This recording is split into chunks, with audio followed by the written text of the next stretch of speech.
올해부터 과속을 하거나 신호를 어기는 등 교통법규를 상습적으로 위반한 운전자는 유치장에 갇힐 수도 있습니다. 경찰의 이런 고강도 조치에 대해 의견이 분분한데요. 이경국 기자가 현장 목소리를 들어봤습니다. 택시 한쪽이 종이장처럼 구겨졌고 승용차 앞부분도 심하게 찌그러졌습니다. 신호 위반 사고로 운전자 2명이 목숨을 잃었습니다.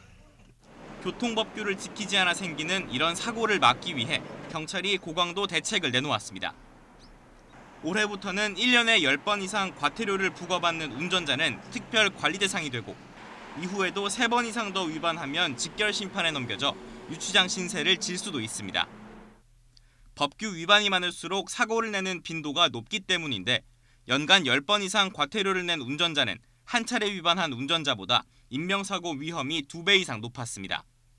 단속이 돼도 과태료 소액의 과태료만 금액을 납부하면 된다는 생각을 가지고 거리낌 없이 이렇게 상습적으로 교통법규를 위반하는 운전자들이 상당수가 있습니다.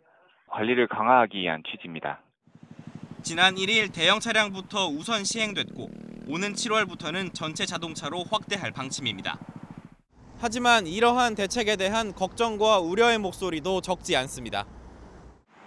지난해 기준으로 적용 대상자는 무려 6만 명인데 특히 운전으로 생계를 잇는 화물차 기사들은 걱정이 앞섭니다. 고의에 의해서 신호 위반이라든가 차선 위반 그런 게 거의 없거든요. 중량 싣고 움직이고 그러다 보니까 생계에 많은 영향이 있죠. 왜 위반을 하는가에 대해서 원인 먼저 찾아보고 그다음에 이런 방법을 취한다 그래도 크게 문제는 안 될 것 같은데. 안전제일 취지는 공감하면서도 과도한 처벌이라는 의견도 있습니다. 네, 형벌로 넘어간다는 게 조금 과한 처사가 아닌가 생각이 드네요. 좀 많이 부담이 되긴 하겠죠, 아무래도. 외부 민간 전문가로 구성된 경찰개혁위원회에서도 인권 침해라는 지적이 나왔습니다.